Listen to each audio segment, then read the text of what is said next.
มันอ่อนเป็นเติมแล้วนะมันมีอาการด้วยว่ามาอะไรหรอเป็นว่านะกระตุกเป็นกำนะ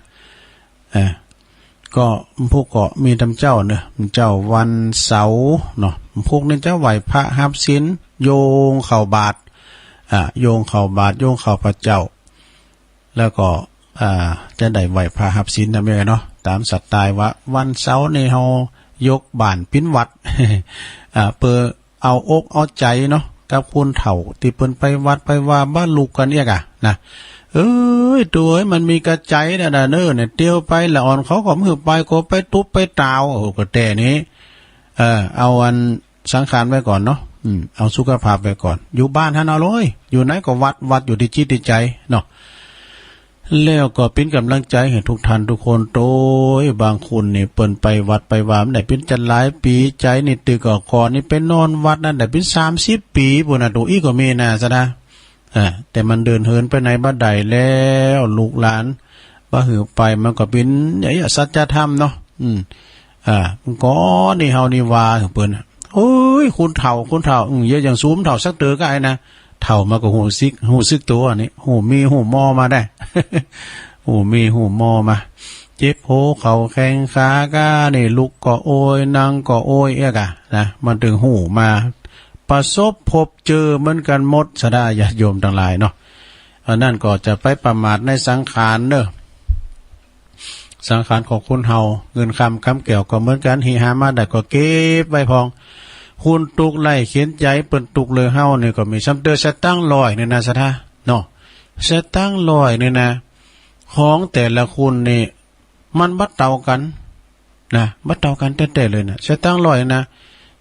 ซัมเตอร์บางคนนี่สตั้งใบลอยใบเดียวกินกาแฟแก้วเดียวหมดลึ่งนี่โอ้ยังกินแต่กินว่าก่อนกินแต่กินว่ามันเก่าแล้วมันขึ้นเข้าไปที่ร้านอาหารที่มันแปลงมันกินกำเดียวก็สิ่งบางคุณนี่นะสะท่าญาติโยมเขาไปกินในร้านนะกำเดียวได้เสียงเป็น3-4 ปั้นก็มีนะเป็น5 ปั้นเอาดูเตากับเงินเดินคุณให้มันดีนี่คุณน่ะดูตึงเดินกันนะได้5 ปั้นแต่จะได้มานะอันนี้ไปกินข้าวให้ขาบเดียวแต่เขาเดี๋ยวไปกันหลายบ่เนาะเปิ้นก็ไปนี่นะเติมจะตั้ง100เดียวนะกินกาแฟแก้วเดียวบางคุณนะโอ้ก็แต่กระดูสมัยมันก่อนนึงก็มันก็ตะเฮยสาว10 ปลาย15 บาทนะกำเดี๋ยวนี้มันยังก็แป้งเมงกำตะเฮยตู้หัวเนี่ยเฮาก็ไปโหข้าวสารลิตรตะเฮยตู้หัวเนี่ยเฮาก็โหนี่มีก็กิน ราคาเดี๋ยวนี้มันจะอยู่เก่าไอ้เนาะเขาเอาไว้เอาไปเทงเขาได้นะโอ้ก็กาแฟเกี่ยวเดียวตึง100กินคนเดียวไผมันกินโดยใช้คนนี่แน่มันเฮามันหู้นี่เป็นว่ามันวิวัฒนาการเนาะกินแล้วมันซานได้มันเหาะได้ ก็มันใจคือมันกินแล้วมันตาเป่งลึ่งไงเนาะบางคนก็กินข้าวนะจะตั้ง100เดียวนะกินข้าวถึงวันคำได้ถึง3 ขาบก่อนแหน่อีกเนาะกินได้3 ขาบก่อนเนาะแล้วตั้ง100เดียวนี่นะบางคนกาแฟเกี่ยวเดียวเรียบร้อยอันนี้กินข้าวได้ถึง3 ขาบแต่บางคนยังเลิกกว่านั้นก่อนจะตั้ง100เดียวนะกินข้าวได้ถึง3ถึงขอบโคถึงปอแม่ลูก100เดียวนี่นะ100เดียวนี่นะกินได้ถึงขอบโคถึงปอแม่ลูกอันนี้ฮู้สึกว่าจะมัธยัสถ์ประหยัดไว้พองเด้อสถานเนาะเงินคำเกี่ยวนี่หามันในการเหิมไล่ค่ามย่อมจะได้มันมาดูได้มันมาอย่างนั้นลุงนั้นเดี๋ยวเปิ้นก่อนเปิ้นปิดตุเจ้าเป็นปิดตุเจ้าเนี่ยโอ้กำใบซิใบซาวเนี่ยห้ามดีมันเคยยิบกับว่าบอกก็มาเปิ้นซิกไปเนี่ย5 บาทก็ไม่กาว่าซะนะนี่5 บาทนั้นบ่ยังซื้อแป้งหวานซื้อชูรสก็ได้แล้วเนาะเนี่ยเปิ้นถึงว่ายังมันมีกุลหมดเดี๋ยวก็เฮาลืมกุลมันเนี่ยอย่างว่าเนาะเผอไฟฟ้าดับแต่งจะฮู้กุลเตนนี่แล้วไฟฟ้าดับไฟฟ้าดับปุ๊บเนี่ยซอหาเต้นวุ่นวายให้น่ะโอ้เต้นไม่ไหนเต้นใครไม่ไหนน่ะกุลของเต้นจะมีแล้วตอนนั้นแต่กินข้าวกับน้ำแกงกันมีจอนปุตรู้ไข่ตึงหัดจอนจะมีกุลกำนั้นเนาะได้หีบได้9 ยอกก่อนตุลงไปกุ้มฐานสมาร์ทไปแพะเนาะลืมมาจอนไป ตุลุงก็ตองแล้วนี่ เป็นพิศิลีแอบพิศิลีเอาดีแล้วมันลืมนะมันในแพทย์ในป่าไปยืมไผแล้วก็อันเนียมกั้มซะนะขาดข้าวขาดอาหารนี่นะการเฮาขาดอาหารอยู่ได้7 วันนะในหนังสือเป็นวันนะการขาดน้ำอยู่ได้5 วันดูการขาดอากาศได้เพียง3 นาทีเซตเดสโมเรถ้าว่าขาดอากาศหายใจเนี่ยนะ3 นาทีนั่นเนาะนะก็5 นาทียังปุ้นเลยนะนาทีนึงโปรแกรมแกนักเด้อนาทีนึงนะถ้าเฮาขาดอากาศได้3 นาทีแต่ถ้าหากว่าเฮาขาดคุณงามความดีนะแม่เอ้ยแม่ว่าเฮาจะอยู่นานได้นานจังใดก็ตามมีกามมีละกามยังวะนะการขาดคุณงามความดีนะก็คือว่ามีกามมีละกาเอาอันนี้ก็มาว่ากันไปนะเอาอันนี้มาว่าโอ้นิทานเนาะเนี่ยอีปตะลืมอันนี้ตุลุงอ่ะ เจ้าเรานิทานสักเลิงเกินเนอะแต่ว่ามนสักตัวใดนะลงมาพอละนิทานเรื่องยังก็นี่เรื่องของสุนัขะนะสุนัขะเรื่องหมาเนี่ยนะหมานี่มันก็มีปิ้นเกี่ยวเป็นกุ้นหมาที่ว่ามันหูคุณหูบุญก็มีนะวันนั้นตุลุงไปหันใส่ในขีบให้หันผ่องในโซเชียลก็โอเชียลก็โอเซ่เนี่ยเพิ่นว่ามันมีขี่เหล่าคนนึงนะมันมายุบเหล่าเฮกังก้องก็เดี๋ยวก็อปพลก็จะมาเอาไปจะหามไปกันเนาะมีม้าตัวหนึ่งมันกอดไว้โอ้ม้าตัวนั้นก็จงรักภักดีได้หรอมันก็เห่ามันไม่คือแพ้เข่าไก่เจ้านายมันนะอันนั้นก็ไอ้นั่นก็ขมูป่ะอุปุบะแล้วก็อันเขาหมูอปพลเขาก็จะมันอุจจาตามันอยู่หิมขนุนอันนี้กล้องเขาก็จะหามไปก็ม้าเนี่ยมันเนี่ยหูแล้วเลยม้าพันเรียบๆเนี่ยน้ำจะม้าพันจะตัวใหญ่นะมองปอเนี่ยม้าขาวอันนี้การปุจจามากำเขียนมันก็งังฮีจะครบวันนี้นะเมื่อมาแตะต่องม้าเนี่ยมันก็หูบุญหูกุลเจ้ามันอยู่ในสภาพอย่างได้กว่าตามเจ้ามันงามกว่าตามหลอมหลอกกว่าตามมันจงรักภักดีนะได้ไฟถึงเข่าหัวหน้ามาเนี่ยเนาะของตัวลุงแล้วนะนอนกองอันนี้อยู่น้องอ่ะดูไอ้การ์ตูนเขา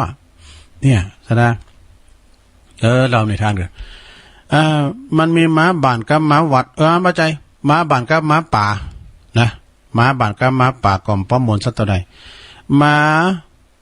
มีม้าป่าตัวหนึ่งมันพร้อมกับย่องกับแย่งเตียวไว้ย่องไว้แย่งมันอดอาหารมาหลายวันหรอก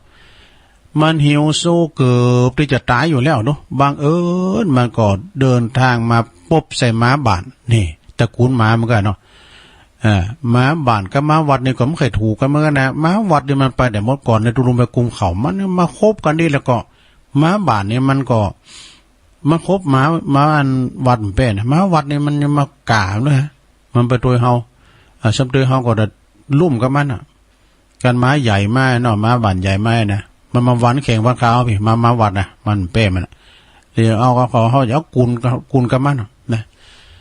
แล้วเดี๋ยวก็มาคบกันเนี่ยบนนั้นคนนึงก็มาโอดมาเก่งบ้าเลก็เอาค้อนหัวสมณะกันเนาะมาขวนทุเจ้าโดนบนเอาหัวใหม่หัวสมณะแล้วสุนัขะบนบนนั้นสุนัขะคือหมานะสมณะคือทุเจ้าเอาค้อนหัวสมณะกันเนาะทุเจ้าเนาะสะดุ้งยุกเนาะบางเอิญมันไปปัสใส่หมาบ้านตัวหนึ่งซึ่งกำลังเดินผ่านมาหมาบ้านก็เลยทักทายไปก่อนกันเป็นไงเพื่อนพักพวกเป็นไงนะหมาบ้านเพิ่นตักตายก่อนเนาะข้าหู้แล้วว่ามันจะต้องเป็นอย่างใดชีวิตลุมดอนของแกเนี่ยหมาบ้านมันปุขุนเสียด้วยปุขุนเสียหมาป่านะถึงหู้ว่ามันเป็นอย่างนี้ชูเขานี่มันมีเจ้าของลุมดอนบ้านแน่นอนของแกเนี่ยนะบัดจ้าบัดนานเนี่ยความหายนะก็จะมาถึงโตทำไมแกยังบ่มาทำงานมาอยู่ด้วยค่ะคงเส้นคงว่าเนี่ยอยู่ที่บ้านเนี่ยมันสบายคงเส้นคงว่าเหมือนอย่างข้าล่ะไอ้หรอจะได้มีอาหารการกินเป็นประจำนี่นะโอ้ข้าคงแบบปฏิเสธถ้าเป็นอย่างนั้นแต่นั่นเนี่ยมาบ้านมาป่ามันก็กล่าวว่าดีกะก็ดีมาบ้านตอบรับมาจะไปด้วยกันนะถ้า ถ้าข้าหางานอย่างนั้นใดนะไอ้นะข้าก็จะจัดแจงเรื่องนั้นคือแก้ได้มากนักนี่นะบางมันก็ตกลงกันละนะว่าจะเอาไปอยู่ต้วยบ้านไปตัวเจ้านายค่ะอยู่บ้านเจ้านายค่ะสบายเห็นหรอตามข้ามาสิโอ้ปรากฏว่าไปหาเจ้านายแล้วก็แกก็จะได้รวมงานกับขานะสินะแต่รวมงานทำงานกับขานะกันนะดังนั้นหมาป่าก็ปามาไปโดยหมาบาดนะมุ่งหน้าไปสู่ในเมืองกะไปสู่ในเมืองโดยความโดยกันแต่ระหว่างหุนตั้งที่เตียวไปนั่นนะหมาป่ามันจางสังเกตเลยหมาป่านะมาสังเกตว่าหันว่าคุณข้ออันของหมาบาดเนี่ยมันเยอะบกบ้างแล้วเลยมันเป็นห้อยเนี่ยคุณข้อมาเยี่ยมมีนะกำลังออกใหม่ๆมันเป็นอย่างไรเนี่ยมันลุดลุยหายไปเป็นอันมากเลยหรอดังนั้นมันจึงถามหมาบาดว่า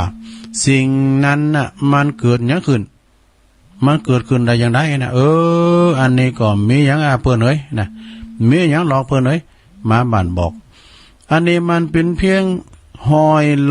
หอยเป็นเพียงรอยอันตีมาจากปลอกมันโสมข้อขาเนี่ยนะตอนกลางคืนเนี่ยเป็นเพิ่มมันไปกลางคืนว่ะ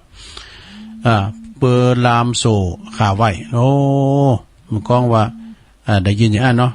มันก็เสียนสีคอมันก็คุ้นมันก็รุนพองให้กันเนาะนี่แต่บันนั้นหนักมันก็คุ้นมันก็จะขืนมันก็ชิ้นไปเองน่ะนะทั้งหมดมันก็ชิ้นไปเองแกมาด้วยขานี่อูจบหรือยังไอ้หน่อหมาป่ามันถามนะหมาป่าเก่าจบหรือยังงานขานี้ขอลาก่อนเนี่ยเปิดเลยขำไปละไปหาเจ้านายอันของทานละเนี่ยหมาป่าก็เลยปิกไปอยู่ป่าอย่างเก่าอย่างเดิมนี่นิทานเรื่องนี้ก็จบลงไปประมวลสักตัวใดแหละนิทานเรื่องนี้เปิ้นก็สอนหัวว่ายอมหิวแต่มีอิสระเสรีดีกว่าไปปิ้นขี่ขาทาสแล้วก็โอนปีดิ้งอามจบลงไปเนาะจบลงไปสถาอันนี้ก็เป็นนิทานอีสปเราสู่จูกันฟังแถมเลิงหนึ่งมันจะนิทานเนอะแถมเลิงหนึ่งอันนี้เปิดว่าการกินการต้านเฮาเนี่ยเฮาต้านอย่างได้จักได้อย่างอันนะมันจะวัดปิ้นเจ้าภาพทรายปิ้นเจ้าภาพปูนก็จะได้กินปูนกินทรายมันใจอันนะฟังอาจารย์พระครูสุเมธประวาหรอมันปิ้นอันเกี่ยวสารพัดนึกหรอเนาะมันปิ้นเกี่ยวสารพัดนึกเฮาเกิดอย่างใดก็จะได้กินอย่างอันไหนกันเนาะมันจะว่าได้เกิดต้านปูนต้านหินต้านทรายก็จะได้มันใจนะมันปิ้นเกี่ยวสารพัดนึกเนาะอันนี้เพิ่นบอกว่าผู้ได้หือเข่าปินต้านเนี่ยนะสะทาหือเข่าหือน้ำเพิ่นต้านอย่างว่าเพิ่นเอาไปออกโค้งต้านก็ดีไปเล่งเข่าเปิ้นที่มันหิวโซ่มาเนาะอย่างงั้นสุนัขป่ามเจ้าน่ะก็มันหิวเฮาเอาเข่าหือเปิ้นกินนะอย่างเฮาไปหันนั่นตั้งขบวนรถ4 วินตังงานนิกรชายน้อยเขาน่ะเปิ้นไปแพะไปป่าธุระกันด้านรถใน4 วินทั้งนั้นชมรมรถ4 วินเปิ้นไปที่ปูนบ้านห้วยบ้านดอยเปิ้นเอาของไปแจกละอ่อนน้อยนะเปิ้นกินยังก็ดูดีดูลำนะมันมีกามีศีลกันไปตกถึงบ้านเปิ้นเมืองเปิ้นนะอย่างเฮาไปหันที่วัดฟ้าเอียง เนี่ยก็ฟ้าเวียงอินน่ะที่พะน้อยนะปิกลิกปอกล็อกนะน้ำปลาโขดน้อยโขดเดียวอันน้อยนะมีกาขนาดนี้อยู่บ้านเฮาเมืองเฮาเฮเบอร์เนาะแกะก็มีแล้วเอาไปควางก็มีแต่ทั้งตกอยู่บ้านเปิ้นปักกระป๋องน่ะมีกานะเนาะเปิ้นก็จะไปกินไปคบไปชั้นกันเนี่ยปักกระป๋องนี่จะได้หลายอย่างดูกันเฮายำโมงกาเฮามีพักโมงกามีหยังเอามาใส่ดูนะลำนะอันนี้มันอยู่มื้อใดหรอผู้ได้หือเข่าได้ชื่อว่าหือกำลังเนอะนี่คันได้กินข้าวมันอ่อนเปเพแรงโบรปินปีนี่ข้าวน้ำโปจนานข้าวปิ้นเจ้านะสะนะมกอเนี่ยสะยาขวัญเข่าเนี่ยยาขวัญเข่าเปิ้นเตดน้ำเตดทำเหมือนกันมันก็ไปดูด้วยฮะเนาะ เจ้าบ้านเจ้าจ้องก็ฟังก็หู้เลิงเด้อเนี่ยเพิ่นก็ไล่มันไปพระพุทธเจ้าก็ไล่มันไปหนีไปอยู่ที่อื่นที่ไกลบ้านนั้นก็ปิ้นบ้านแห้งเบิ่งแลมันได้กินข้าวกันเนาะได้ไปจูนมากันนี่ยาขวัญเข่าเนี่ยโอ้เข่านี่ปิ้นยาติบเนอะลงเด้อล้อมได้กินข้าวนี่ปิ้นปิปิ้นลุ่มนะผู้ได้หือผ่าเนาะหือผ่าปิ้นต้านได้ชื่อว่าหือผิวพรรณวรรณะนี่ผิวพรรณวรรณะเพราะว่าผ่านี่มันห่มโตเฮาดอกนะการไปต้านสืบต้านผ่านุ่งโคใบผ่าเนี่ยกูสิ่งกูอย่างนะหือชื่อว่ามีผิวพรรณวรรณะเปล่งปลั่งสวยงามปิ้นต่องหูตะเดินใจแล้วไผที่หือย่านนะตานแคบเนี่ยนะสะดาเนี่ยตานแคบหือความสุขเนอะลองกับล้อมแต่ซุปแคบก็เตียวไปเดินต่างลุงลังกับแยงแยะนะแยงแยะนะไผหือปะทีบเตียนไฟปิ้นต้านหือจักสุเนอะตาใสเปล่งแจ้งนะการไปหือปฏิบศีรษะอย่างปนนานจันเขาเนี่ยเปิ่นตาลปฏิบถ้าเดินยีมาเปิ่นเอาไปไล่ตาลตามวัดต่างๆเนี่ยปฏิบศีรษะนี่นะหือจักสุตาใสเปล่งแจ้งเนาะผู้หือของชอบใจยอมใดของชอบใจเนอะเนี่ยหือของปานิดยอมใดของที่ปานิดอย่างพองเปิ่นตาลโอ้แกงปอบูดเนี่ยมาใส่บาตรนี่นะเขาก็ได้กินนะเนาะผู้หือของเลิศยอมใดของเลิศนี่ผู้ที่หือของดียอมเข้าถึงติดีนี่แล้วก็สดาผู้ใดหือของดีของอันเลิศของอันประเสริฐยอมเป็นผู้มีอายุยืนมียศมีลาภสการเนอนี่อันนี้ก็เอามาเล่าสู่จู้กันฟังเนอสดาญาติโยมทั้งหลายปีคือน้องได้ฟังกันนะตัวลุงก็เนี่ยไปไล่จดเอาตามอินเทอร์เน็ตของแม่เดินเพนอยู่ในคอมอยู่ในมือถือเนาะเช่กันก้อนใกล้หันหน่อยนิดหน่อยผู้กอมขึ้นปื้ดกอมได้รับเดินจะได้สอได้หานี่ข้อมูลพวกเจ้ามากะเนาะต่อหาทำตุอุ่ยพองนะอันนี้ก็วาเมื่อไรเนี่ยตุลุงจดไว้เป็นแฟ้มเลยนะแฮม3 ปีตุลุงมาวามกำกันตายเลยนะ เฮาไปน้ำจะว่าไอ้เมนะอันนี้ก็นี่ก็ว่าวันนั้นแหละเนาะไวต่อแตะนี่นะว่าไปแล้วนี่เอาหันหน่อยนิดหน่อยซะได้เนาะมันก็บริหารเวลาไปเป็นวันมันถึง2 ชั่วโมงก่อนนะสะท้าเปิ้นใน7 วันในมาปะกันนี่วันนึงก็ชั่วโมงเดียวเนาะอันนี้มาถึงวัน3 เจ้าก็4 2 3 6 6 ชั่วโมงเนาะแล้วก็แรงแฮม2แรง10 ชั่วโมงเนาะติดนึงนะพระลุงก็เลยค้นคว้าเป็นนักค้นคว้าเอาธรรมมาเตดพองนี่นะเอาทำเมืองพองเอาทำณโอกาสบัดนี้พองนะยำได้ปันป้อนไอทวีเมตปิดจันใจซีเต็มบึ้ดกันเนาะปันป้อนตอนออกรายการกันแล้วกันเปิ่นตันทำมาลายโพดโลกนะตอนนี้ไปตุลุงก็จะใจเวลาช่วยกันจัดกะเปิดสายได้แล้วนี่เอาเข้ามาเจ้าวัดโทมติดเดี๋ยวนี้มาประดมเปิ่นปิดแล้วเนาะ089 955 6506โทรกันเข้ามาแต่เจ้าก็แม่อำพรสันกำแพงเน้อแม่อำพรเปิ้นก็อยู่บ้านสันกลางเหนือเพราะว่าเมื่อแล้วนี่ปรากฏการทำอะไรโผล่โลกแล้วนะแม่อำพรนี่นะลืมกันแล้วก็ตุลุงได้โทรหาแต่ว่าฟังอยู่นะนะแล้วก็แสดงความเสียใจกับครอบครัวของตระกูลแก้วจันทร์โดยอาจารย์อเนกเนาะซึ่งเปิ้นเป็นโยมอ้ายของท่านพระครูเจ้าวาดวัดปากล่องเปิ้นก็เสียแก่ชีวิตไปและเปิ้นจะเขื่อนศพวันผูกในเนอพวกเจ้าจะประกาศครับเจริญปอน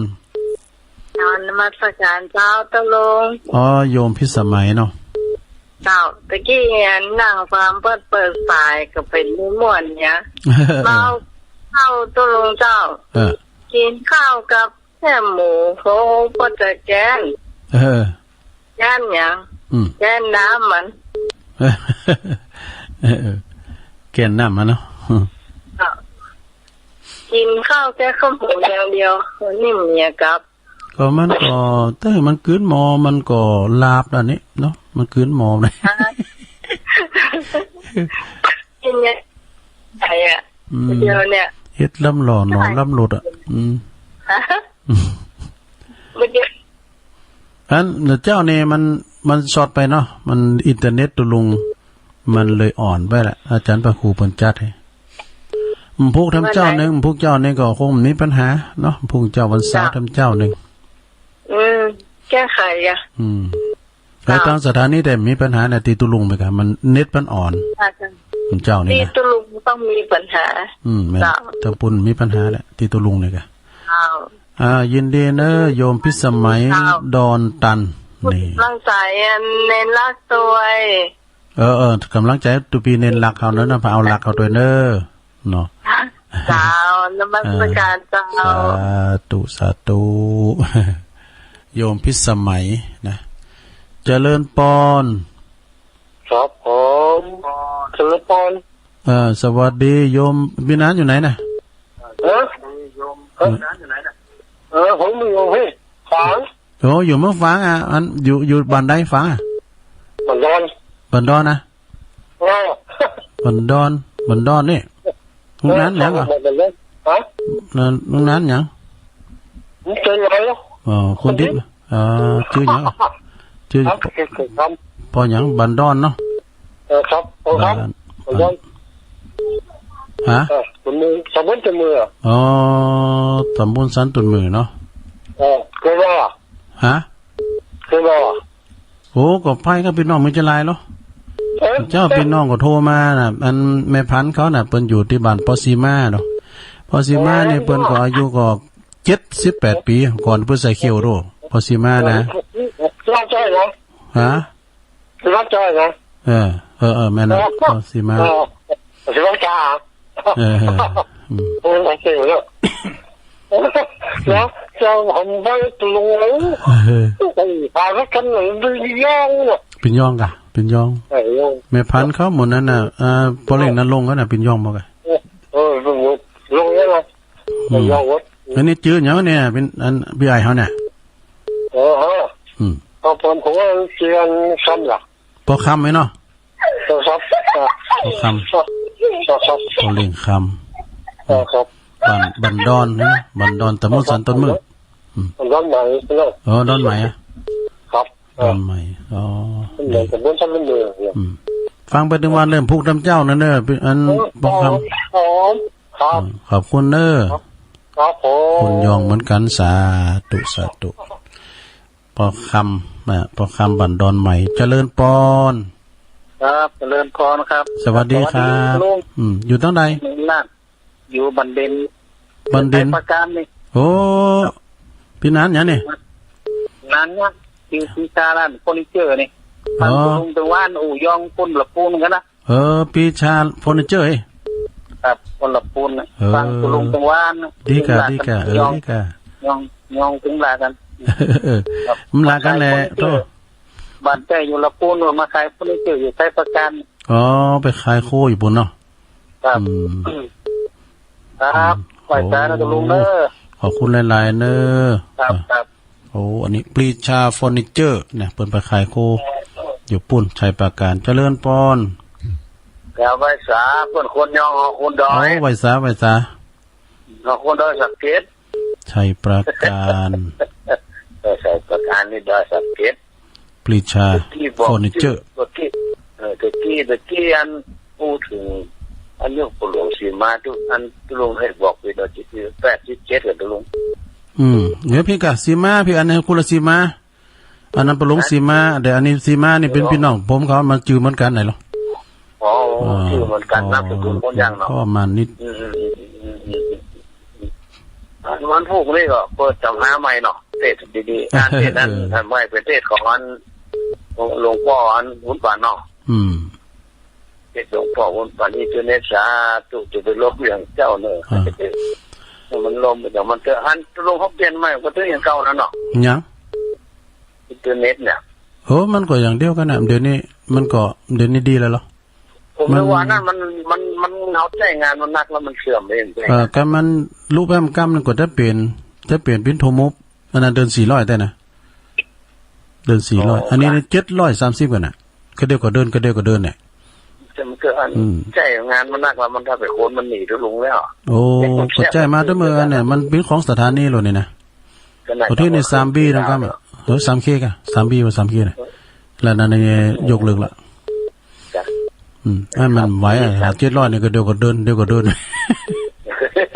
ก็ไม่ได้ติดทำอย่างเพื่อนแควนกับพี่นักเทศอย่างแควนกับไม่ได้ไปไหนนี่เดี๋ยวงานนักเทศมาได้โพดนี่ไปฟาดมาแล้วที่สวดพุทธมนต์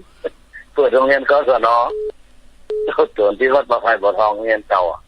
อ๋อท่านอาจารย์สมไปว่าด็อกเตอร์ไปอ๋อด็อกเตอร์วันเพิ่งมีด็อกเตอร์ตัวหรออาจารย์ด็อกเตอร์จบอาจารย์สมเพชรได้ไปเนาะอาจารย์สมเพชรไปว่า2 ตนท่านครูไปท่านครูผู้ที่ธรรมรักษ์ไปเนาะเอาวัดในตำบลมุดปงเลยล่ะพอดีเขาส่งโลนกันเจ้าสำนักก็อยู่เนาะตุลุกันที่ก็ไปกับตุลุมาปฏิบัติธรรมพี่ก็พระบาทก็การถูกปฏิบัติธรรมที่พระบาทว่าอันเดือนดับนี่อาจจะพลิกมัดมาตั้นเป็นวันนะตอนนั้นก็ลาภาษากับตัวผมกับวัดท่านนะก็ปาดสังฆาไว้ผมพาผมมาบัดตันเมื่อสังฆาผมไปบวชกำเนิดละทันวานะก็น้ำได้ไปบนสดเนี่ยดูฝากผ่าสังฆาไปแล้วเนาะแต่ยังเขาเป็นพระถ้าว่ากะแนวห้ามไม่ได้ผมหัวขาดจะเกิดลุงถ้าผมมาได้ภาษานักจิตเจ้าทำที่ภาษาเนี่ยผมหัวขาดเลยนะผมจะต้องไปเพราะว่าเขายังใหม่ยังหนุ่มจังว่าเนาะทิศกว่าภาษาเนี่ยยังว่าใหม่นะเนาะผู้ข้องก็ยังไม่ได้แต่เนาะท่านพ่ออยู่แล้วเพราะว่าของอันเจ้าสำนักอยู่เนาะอย่างที่ลุงผมถ้าเป็นเจ้าว่าไหนกะอยู่ห้าเนาะผมคงไปไหนอยู่เนี่ยนี่เขาเฮ็ดผิดเดี๋ยวเนี่ยกันเนาะเฮ้ยมักลุงเดียวเลยนะฝนตกอ่ะฝนตกทั่วที่ผมมาถึงนี่3 โมงกว่าแล้วลุงกำลังเทศฝนตกตึ๊ดเดี๋ยวนี้ก็มึกตึ๊ดตกสำลักตอนนี้มีฝนตกจ้ะมีฝนอันกันดูอากาศมันจะเย็นอยู่ถ้ามันตกมันจะเกิดพัดความเย็นไปแล้วพวกเราตุลุงเนาะนั่นแหละจะแค้นมาแรงเนี่ยได้โอ้ก่อนแนวหน่อยเนาะขอให้พอดีนะคนอื่นคนโอ้ด้วยนะตุลุงเนาะตัวกระโถลูกโป่งฝางมาเนาะครับไม่จ่าตุลุงเนอะฝางกันตลอดขอบคุณหลวงปู่เนอะครับหลวงพ่อมานิษฐาวโรเปิ้นอยู่สำนักสงฆ์ห้อมบุญป่าไม้แดงดอยสะเก็ดตาริโยเจริญปอนจะต่อที่ตุลุงยองเนี่ยแม่น่ะตุลุงยองอ่ะอะไรอยู่ตั้งใดเราฟังอู่ตั้งฮะโอเคไม่อุ้ยนงคุณเขาหลังกองอันแม่ครูอนงกะลูกเจ้ายองถ้าเกิดอยู่สั่นนะไอ้ครูนงหลักก็ว่าอนงเลยฮะอันห้องอุ้ยนงก็แล้วกันแม่ครูนงเนาะอันนี้ยองพาทินนี่ของไวสาก็ตุลุงยองนี่เนาะแม่น่ะตุลุงยองไอ้กะแต่งมาลุงสายไปเบิ่นอย่าไปพิ้นหยังก็โทรมากับพิ้นหยังแหละต้องเวลาตึงหลายอยู่ลองพอล้อมันจะกินน้ำเบิ่นติดแต่กะคัดของนะเจ้าจังได้ฟังกับลูกควายก้าไม่ครัวนอนฟังรับฟังไปรับไปมันเป็นยังอ่ะอันคือที่มาปึงใจก็คือไอ้มันอย่างได้เนาะมันจัดยามตรงที่ว่าเห็นอย่างไปแล้วตุลงจะไม่อู่ซ้ำมาต่อคือยกวัดยกโรงพยาบาลนะมาไหว้บานเนาะห้องเรียนผู้สูงอายุมีโน้ตเอายางแต่ที่3นี่นะในการละจะเสียงก็มันป่องฉันแล้วก็ที่อันวันแม่มาวันตื่นนี่เนาะจะไปแอวไหนแม่จะไปโดยน้อยทุกเจ้าพวกกระทำมาสัญจรไปกู้ไงเนาะไปอันทวีดากองนะอันวันนั้นไปบรรจุองค์พระธาตุพระธาตุอุ้ยน้องก็ฟังอยู่นะครับแล้วก็ที่ว่าคือพฤติกรรมหนังสือเนี่ยนะมันจะมาพอกตรงกันโมดที่ว่าเวลาอุ่นอย่างนี้เนาะมันจะไปออกของตุลุงโมดเลยยกวัดมาก็ไปบ้านอินดูคนเฒ่าเนาะคนเฒ่าเพิ่นไปวัดไหนกันพวกดับปันศีลเนี่ยเพิ่นนะมันขึ้นเขาสูงอายุเดี๋ยวมันสัญจรไปไหนได้ยกมาไม่ใช่กับวัดอย่างเดียวนะโรงพยาบาลสถานโรงพยาบาลแถมโรงเรียนผู้สูงอายุเนาะบ้านพักคนชราเนาะ แต่ก็แต่ก็เนาะบ้านพักแฮมเนาะ60เนี่ยแปลงอินเตอร์ลูกจะเอาสแตนเลสแวดเหมือนแวดติวตะเบงแปลงยกหลังคาสูงหน่อยโมนี่มาแต่นั้นน่ะก่อนก็ยิงแล้วก็นี่ก่อนของเทนสูงอยู่นี่ก็แบบความว่าถึงวันนี้ไผคุณเฒ่าคุณจะมาถามมันแป้งสวยอย่างคือแป้งดองอย่างคือไงมันก็มันนั่งอยู่ในบ้านเนี่ยนะผู้ตัวนี้นะก็เยอะๆห้องยาก็ดูแลวิจิตรก็แม่น่ะในตับน้ำเพื่อนเจ้าแม่น่ะยินดีกับแม่ครูเด้อเราโอเคอันต่อไปก็คือฟังตลอดฟังเด้อพวกเจ้าน้ำเจ้าเด้อแม่ครูเด้อไปสาธุตื่นจับยามโอเคสาธุตื่นมาถึงจับพอดีตั้งแต่ตี 3ไปเจริญปอนไปเจ้าอันนี้แม่ย่อยสันทรายเนาะ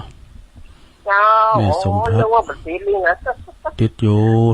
มันสายมาถึงห่างเนาะรอบนึงก็โทรบัดนี้เลยฝนก็ตกเนาะตะเกียฝนตกหลายเจ้าเดี๋ยวนี้เรียนละหมื่นน้ำละตกมาเต็มตีเตอเจ้าแต่ตอนนั้นถึงหนาถึงย่ามมัน9 องศามันปึ่งพอแต่ตอนนี้มันตกเลยวันนั้นเป็นถ่ายทอดเนาะ4-5ฟังอุลงละนั่นภาคสนามเนาะขอบคุณเนอสาแม่สมผัดเนี่ยแม่หย่อยสันทรายเจริญปอนฮะถ้าฝนตกก็มีฝนเหรอมันมืดได้แต่ผู้ไหนเนี่ยคืนนี้ได้เอาอยู่เด้อ3แรงนะมันตกมันนี้นะพอดีกะตกประจุมเย็นทรายคนเชียงใหม่ไปอยู่ที่ยองปิ๊กมาอู้เชียงใหม่บ่ได้อู้ยองตุลุงก็อู้ลาวกับพอกวันนี่มันขี่ปลาเล็ดมันก็ปิ๊กมาอู้เชียงใหม่บ่ได้ใครหัวกันอย่างอู้อีไปเหี่ยวน่ะไปเอาเมียพ้นอยู่เนาะใจกับไฟบ้านนั้นก็ม่วนดีรู้เนาะอันนี้แม่ยังก่อเหมือนเดิมนั่งแม่สายหลวงฮะแม่สันไส้แม่สันไส้ลงเลยผมฟังก่อนแม่บบัวบุญแม่แต่เจ้าก็ฟังเหมือนกันนะคำเดียวอย่างก็ลงดักหน้าซื่อไปเลยเจ้าเพราะว่าเน็ตตุลุงมันมีปัญหาเนี่ยมันอ่อนเน็ตนะอาจารย์มาออกแตนท่านอาจารย์ประครูเป็นบริหารงานแตนเปิดสายแตนนะครับเรื่องในใจก็ลงได้ใครรับอย่างมันใครรับแล้วปวดรู้ตึงไข่มันแจ๋งขนาดนั้นถึงเวลาเขาเนี่ยมันเก่งไม่บ่าเจ้าอันนั้นมันอ่อนจ้ะน้องเบลมันโทรมาตุลุงมันเป็นเพลงไปแล้วอันนี้โอ้โหยี่ห้าเนี่ยเนาะมาผองเฮานี่เพราะวันแดงเนี่ยมาว่ะน้องเบลบอกเลยนะฮะดีตัวจริงประข่าวจะโฟนเนาะนะหันสักคำเดียวนะน้องเบลเนี่ยน่าจะยินกระเสียงนะกันหันมาบ้านยังฟังตอนนั้นเบื้องห้องเพลงเดี๋ยวคนงามน้องเบลนะเจ้าดีขอบคุณเนอสาธุแม่บัวบุญบสันไซหลวงเจริญปอนอันนี้ตั้งใดฮะเสียงมันยี่เสียงมันเสียงหลังกัดแม่สาวนะแม่จันสม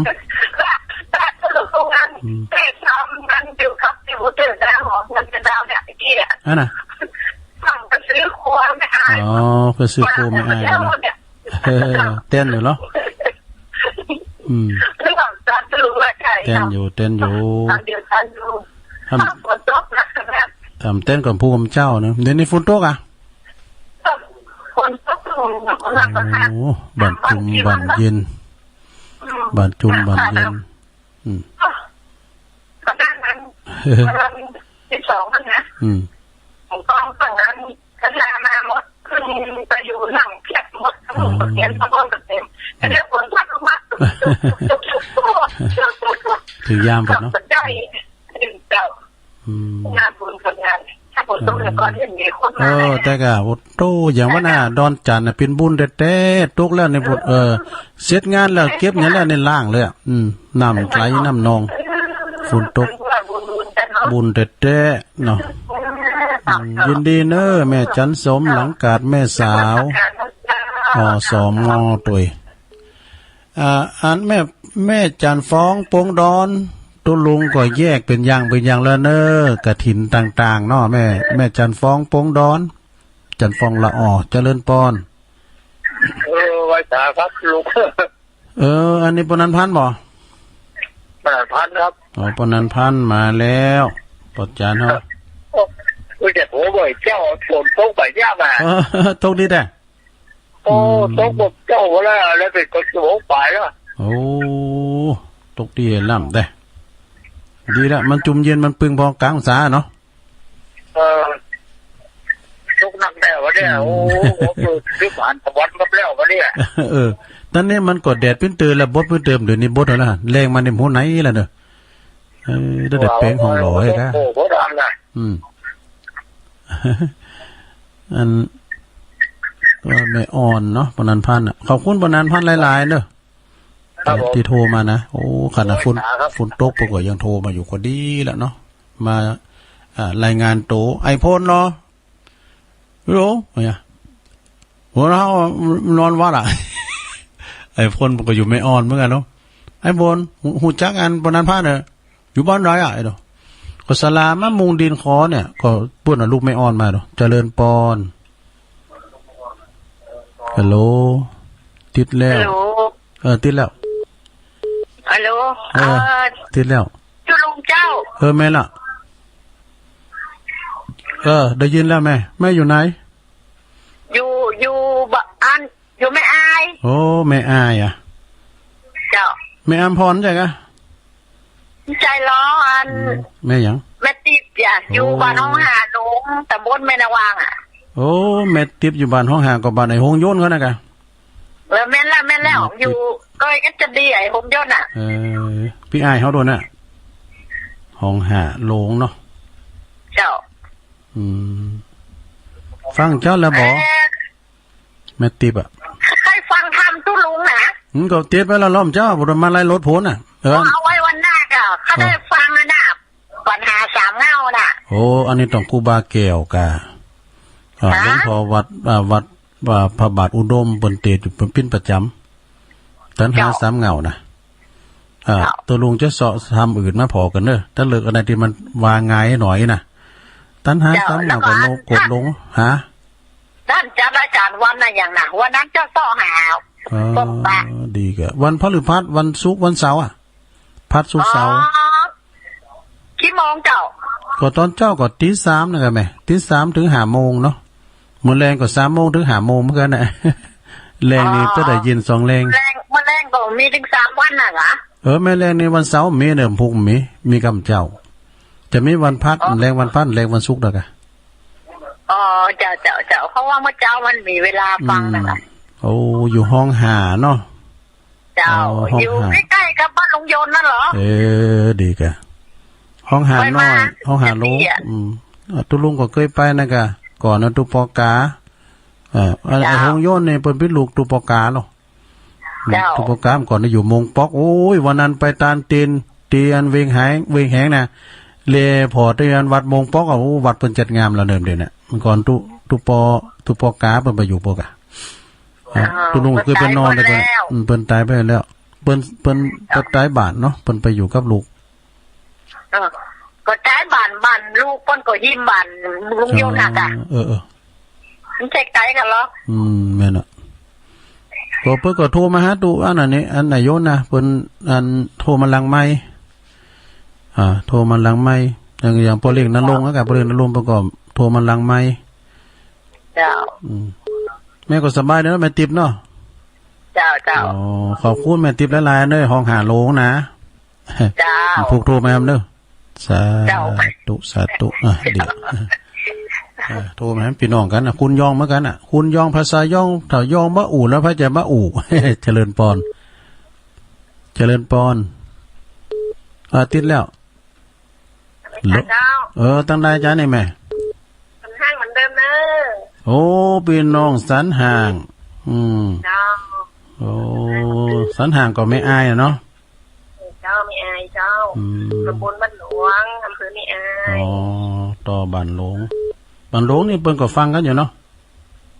เจ้าเพิ่นฟังกันเนาะ แต่สังห้างนี่มีบอกว่ามีไผ่พังพอ พี่ยังโยมฟังกับพอดีแล้วเจ้าฟังตลอดเจ้าบางคนเพราะว่าเป็นเมารับเมานอนก็ก่อนพี่ยังนะเจ้าก็ได้สวดมนต์ไหว้พระพวกก็สวดมนต์พวกนี้จะเอานักวัดระดับปันศีลปันป้อนจะอันโยงเข่าบาทแถมยังพอไงนะพูดเอาปุจจานถ้ามึงฟังบ่เนาะพอจานคันหนึ่งเกมเนี่ยพอจานคันหนึ่งเนอะเจ้าขอบคุณเนอะสาธุเหลือ15 นาทีโยมเข้ามาทำเนอะ089-955-6506ลูก3 สายแล้วนะจะถึง30ก็แฮขอบคุณแม่ติ๊บเนอะคุณยองเหมือนกันบ้านห้องหาโลงเนาะแล้วก็ตังปีน้องตังช่างเครื่องบนแม่แจ่มตัวนั้นแม่ขันแก้วไปเยการในแล้วก้ามฟังแล้วก้าเจริญปอนภาษาลุงเฮ้ยพ้นนะครับเฮ้ยพ้นมาแล้วฮั่นฝนตกครับฝนตกอ่ะครับตรงหน้าขนาดเปิดสังทิกว่าจะลุงโตอ่ะมีฝนหรอมันมีกระลุมโอเคตกโทษเป็นเรื่องเป็นหัวมันจะได้ตกหน้าขนาดละตอนนี้มันก็ถ้าแต่วัน2 วันเหี่ยตกก่อนเนอะครับติดจะดีได้กับเนี่ยได้ไอพ่นได้ครับตกหน้าขนาดโอ้ดีแล้วขอบคุณหลายขอบคุณหลายๆเนอะไอพ่นพวกฟังแถมเนาะพวกคุณเจ้าไอพ่นแม่อ่อนเนอะนี่นะเจริญปอนไม่สาธุลุงแม่บุญพินนะโอ้มาแล้วอ่ำคดแม่บุญพินเจ้าเอาไว้ฝากคุณลุงอยู่เนอะเขาฝากพระเจ้าเหมือนกันเนาะเขาฝากพระเจ้าละดีกันโอ้ยนะฟังคนโทรกันขมวดดีเนาะฟังคนโทรกับโมนดีนะก็เอาไปหูจักกันเนาะโทรก็อย่างงั้นอย่างแม่ยังไม่ติบอ่ะเนาะอันเขาไปหูจักเปิดเนาะเป็นกำลังใจทุกอยู่เนอะขอบคุณเนอะแม่บุญพินเนอะสาธุโทรเข้ามาติ๊กหูจักตังหูจักกันดูคุณที่เปิ้นรุ่นก็มีนะรุ่นฟังอันสายน่ะเจริญปอนไหว้สาเจ้าทุลุงโยมอยู่ตั้งใดอยู่มองฝางเจ้าแม่อำพันธ์พันมาอยู่มองฝางสันต้นดูเจ้าแม่อำพันธ์เนี่ยเจ้าแม่อำพันธ์สันต้นดูมองฝางเจ้าอ๋อดีกันฟังอยู่เนอะสันตุนดูเธอกำลังใจทุลุงสันตุนดูนี่อำเภอฝางเนาะเจ้าอำเภอฝางมาตั้งบ่อน้ำมันนะกะทุลุงตั้งหนองยาวเลยนะเจ้ามาตั้งหนองยาวมาตั้งบ่อน้ำมันนะกะดีสันต้นดูอำเภอฝางเนี่ยฟังเจ้าแล้วกันมันเคยได้มาสักเที่ยค่ะทุลุงเคยได้มาก่อนนี้ยังเมื่อปิ้นตัวใหม่มันก็น่ะอยู่ไปเพราะบันยังก็วัดปางควายอ่ะทางเข้าไปทางไหนครับคุณลืมแล้วกันก่อนก่อนเลี้ยวเข้ามาทางบ่อน้ำมันนี่เจ้าฟังทุลุงอยู่เนอะเขากำลังใจนะเจ้าขอบคุณเนอะแม่อำพันธ์เนอะสาธุอันเขาไปหูจักกันโทรมาเติมไปยังน่ะ110เจริญปอนไหว้สาเจ้าตั้งได้จ้ะแม่อยู่ไหนแม่น้อยบ้านมอเจ้าแม่น้อยบ้านมอมาท่านบ้านมอนี่บ้านมอนี่อำเภอเนี่ยอำเภอสันกำแพงเจ้าอ๋อดีกะสันกำแพงแม่น้อยฟังเจ้าแล้วกะฟังแต่เจ้าแล้วเจ้าดีกะฟังสองรอบละพวกเจ้าน้ำเจ้านั่นก็ฟังไปติ๊กๆเด้อเนาะสแตนบายขายเนี่ยกะฟังแล้วมันหายมันฟังแล้วมันสบายอกสบายใจดีอ่ะเจ้าฟังท่านพระครูแถมแล้วก็วันนี้วันศุกร์อำเภอก็ฟังเนอะเมตตาบารมีธรรมหลวงพ่อพระครูสุจิตานุรักษ์วัดน้ำบ่อเศร้าวาเนอะหลวงพ่อใหญ่เปิดจะเจริญพระพุทธมนต์ปากันเกมน้ำมูลไว้เนอะเกมได้ใส่สินไว้ขอบคุณแม่น้อยหลายๆเนอะเจ้าไหว้สาเจ้าทุกบันหมอนะบันหมอก็สันกำแพงสายที่27เจริญปอนไหว้สาเจ้าโอ้แม่จรูนมาแล้วปกปิงเมืองเห็นว่ากันเลยเจ้าเลยนั่นกับเจ้ามันโทรยากับมาต้อนแรงเนี่ยนักการแต่เจ้าหายไปเรื่อยๆกันเลยว่าพอดีหนาหูละเนี่ยมันอินเทอร์เน็ตอะไร เจ้านั่นล้มบอกล้มกิ่งลงดอยเพราะอีหวังไรอ่ะ ลุงกิ่งลุงดอยมันอ่ะ เจ้ากิ่งลงดอย ตอนนี้ก็ลำจะมีนะแม่อันให้มันดีมันก็ล่มนะตอนมันก็แห้งอยู่แต่ว่าเจ้านี่มันมู้เป็นยังไงอ่ะเจ้าอันอย่างมันแบบแน่นอนนะกันเนาะสิ่งที่แน่นอนก็คือสิ่งที่นอนตุลุงพร้อมได้มานะกะเหลือก็ตรงนี้ เหลือก็เลยโอ้ยวันนั้นท่านออกมาก่อนกะอันตุลุงจะพิจต้องปีมาก่อนอาจารย์เพิ่นจัดรถมาแล้วเพราะว่ามาต่องานเนี่ยอันธรรมสัญจรในตำบลเดียวกันนั่นเนาะมาต่อผ้าป่าแล้วก็มาช่วยงานเพียมกั้มนี่กะที่ตัวรถเลยบรรยากาศดีขนาดแล้วแรงมาฝนตกล่างจะดีนะดีเด็ดเพิ่นได้นอนเต็นเรียบร้อยแล้วก็ถึงโต๊ะก็เจ้าเพิ่นเก็บโต๊ะเก็บแต่ขอที่เขาตามมาแล้วกะฝนอยู่ดอกเตรียมบุตรเทวดาเอาน้ำฝนมาหะมาล้างเนาะเหมือนฝ่ายหินเท่าเลยเนาะแบบเดียวกันเนี่ยมันคืนบุญหรอมันบุญนะแม่จะรู้เอ้ยกันว่ากันลังจะมีงานวันนี้แล้วก็มาฝนตกไอ้เนี่ยโอ้อันนี้เนี่ยโกนกินโกนตามแบบไฟหินสาธุเนอสาธุแม่นะโอ้ขอบคุณแม่เจริญปลอดภัยบุญปกปิงเมืองนะป่าหาเจริญป้อนจานนมัสการตุลุงโยมพิสมัยรอบ2มาเลยตะกี้น้องได้ยินแม่น้อยไม่น้อยนี่จะเป็นไม่น้อยกัดนัดนะกะไม่น้อยกัดนัดบันดอนหลงไม่ใช่ไรน้อยอ่ะไม่น้อยไหนสันกำแพงเจ้าสันกำแพงมันบอสกำแพงไม่แน่ใจว่าวันนี้ก็ที่เป็นลูกสาวของแม่ธิดาต้องลองถามดูด้วยเปล่าเพราะว่าแม่ธิดานี่เป็นแฟนรายการน้องอยู่แล้วเป็นเสียชีวิตไปแล้วเนาะจะได้ฝากถามตัวถามไปเลยเปิ้นได้ยินเปิ้นฟังฮะกะถามฮะกะจ้ะแม่น้อยนะจ้าถ้าเป็นลูกสาวแม่ธิดาตกรับน้องใหม่ด้วยแม่น้อยบ้านหม้อเนาะสันกำแพงบ้านหม้อสันกำแพงนะจ้ะได้ยินอยู่เนาะฟังรายการเปิ้นได้แม่น้อยวันเสาร์วันอาทิตย์ตั้งแต่3 ทุ่มถึงเตียงเมื่อคืนโทรไปหาเปิ้นขอบคุณโยมพิสมัยเนอเวลาตุลุงจบพอดีเผื่อทนสายเนาะขอยกหูกันเนอ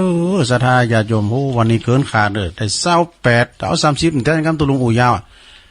ตุลุงจะได้อุดทิศพันอู่ยาวไปหน่อยอาจจะทนสายเด้อสายแหลกรอบ1นั่นนะตอนที่4 โมงก็ป้อน้อยบุญปันก็เป็นคนบาเก่าก็บ่เคยกินเหล้ากินยากับไผป้อน้อยบุญปันอยู่เสาหินฟางบ่เด้อติดตามตลอดว่ำเจ้าว่ำคืนแล้วก็สายที่2แม่อินทขินแม่แตงเด้อแม่แตงก็โทรมาเป็นประจำขอบคุณเด้อแม่อินทขินแม่แตงสายที่3ก็แม่น้อยกัดนัดเด้อบันดอนหลงนะแม่น้อยก็มาอ่านก่อนเขาหำเรื่องวันแม่ด้วยสายที่4ก็แม่ทองใบบวกเป็ดสันกำแพงเด้อหิมกับบ่อสร้างกลางจ้องสายที่5ก็แม่พินป่าแดดในเมืองเด้อแม่พินฟังตลอดสายที่6ก็แม่บัวพัดต้นซ่านแม่ศูนย์ฝางขอบคุณเด้อแม่บัวพัดสายที่7ก็แม่มานีบ้านที่โลงนะสายที่8ก็ปนนั้นพี่นั้นจากแม่ปูคามอย่านี่นะสันกำแพงสายที่9ก็ปลงอินคำชมพูพลอยเด้ออันนี้มันมาแจ้งข่าวด้วยเนาะพวกนี้เปิ้นก็จะประชุมเพลิงศพเนาะปิ่นโยมอ้ายของตุลุงนิดเฮาเนี่ยนะวัดปักล่องเฮาเนี่ยพวกก็ไปกินไปทานไปส่งสการท่านขับด้วยกันเด้อคืนนี้คืนสุดท้ายเปิ้นเอาศพปฏิวัตินะอาจารย์อเนกแก้วจันทร์คืนนี้ก็ไปฟังเทศน์ฟังสวดกันเด้อที่วัดปากล่องตำบลน้ำดิบนะซึ่งปิ่นโยมอ้ายของตุลุงเฮาสายที่12ที่10ก็แม่ขันแก้วช่างเครื่องบนพี่น้องแม่แจ่มสาธุเด้อแม่ขันแก้วเด้อสายที่11ก็แม่ปราณีมานีจรมแม่มาวขี้เล็กฝางสายที่12ในชงชั่วโมงที่2ละโยมพิสมัยดอน